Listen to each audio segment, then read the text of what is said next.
विधानसभा चुनाव में जीत के बाद कांग्रेस में मुख्यमंत्री पद को लेकर घमासान जारी है। सीएम पद के दो दावेदार एस सिद्धारमैया और डी शिव कुमार अपना दावा छोड़ने को राजी नहीं है। जानकारी के मुताबिक कांग्रेस आलाकमान मुख्यमंत्री पद के बंटवारे पर विचार कर रहा है। फॉर्मूले के मुताबिक पहले 2 साल के लिए सिद्धारमैया सीएम बनेंगे और फिर अंतिम 3 साल के लिए शिव कुमार को कुर्सी सौंप देंगे। शिव कुमार इस फॉर्मूले को मानने के लिए अब तक राजी नहीं है, लेकिन इसके चलते छत्तीसगढ़ की राजनीति गर्मा गई है। ताजा जानकारी के मुताबिक छत्तीसगढ़ की कांग्रेस प्रभारी कुमारी शैलजा सुबह अचानक रायपुर पहुंची हैं। वे इसके बाद से लगातार सीएम हाउस में हैं और मंत्रियों के साथ अलग अलग बातचीत कर रही हैं। कर्नाटक में जारी घमासान के बीच छत्तीसगढ़ में सियासी हलचल बढ़ने की वजह भी है। सीएम पद के बंटवारे का फॉर्मूला काफी हद तक वैसा ही है, जिसकी चर्चा पिछले 4.5 साल से छत्तीसगढ़ में है। कहा जाता है कि 2018 विधानसभा चुनाव के बाद कांग्रेस आलाकमान ने 2.5 साल के लिए सीएम का फॉर्मूला तैयार किया था। भूपेश बघेल पहले 2.5 साल के लिए सीएम बने थे।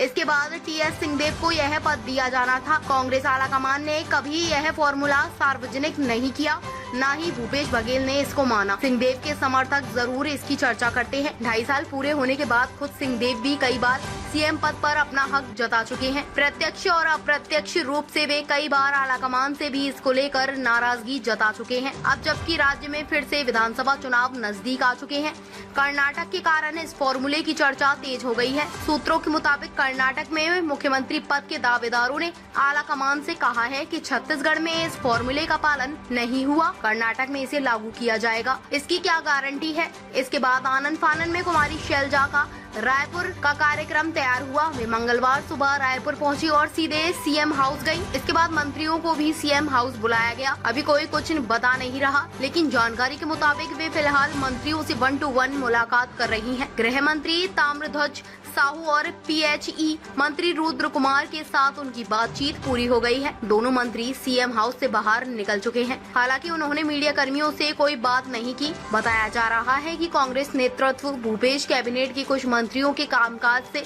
संतुष्ट नहीं है। शैलजा मंत्रियों के परफॉर्मेंस पर उनसे चर्चा कर रही हैं। चुनाव नजदीक होने के चलते बड़े पैमाने पर बदलाव की संभावना कम है, लेकिन हो सकता है कि कुछ मंत्रियों की जगह कैबिनेट में नए चेहरों को मौका मिले। इस सब के बीच टीएस सिंहदेव ने चुप्पी साध रखी है। यह भी संभव है कि उनका असंतोष दूर करने के लिए उन्हें संगठन में कोई पद दिया जाए या उनके समर्थकों को कैबिनेट में शामिल किया जाए। वहीं बैठक को लेकर सीएम भूपेश बघेल ने कहा कि बैठक को लेकर तरह तरह की बातें कही। बता दें कि प्रदेश कांग्रेस प्रभारी कुमारी शैलजा ने 6 दिन पहले ही रायपुर में एक बड़ी मीटिंग लेकर लौटी थी। इसमें प्रदेश के सभी महापौर मेयर्स की बैठक ली गई थी। शैलजा ने मंत्रियों से भी 1 to 1 मुलाकात की थी। साल 2023 के चुनावों पर ये बैठक थी और प्रदेश प्रभारी ने सभी को जीत का टारगेट दिया था, लेकिन इसके बाद शैलजा एक बार फिर प्रदेश के दौरे पर अचानक पहुंची है।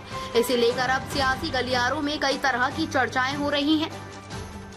ताज़ा खबरों से जुड़े रहने के लिए हमारे चैनल को सब्सक्राइब करें और बेल आइकन को दबाना ना भूलें, ताकि हर खबर की नोटिफिकेशन आपको मिलती रहे।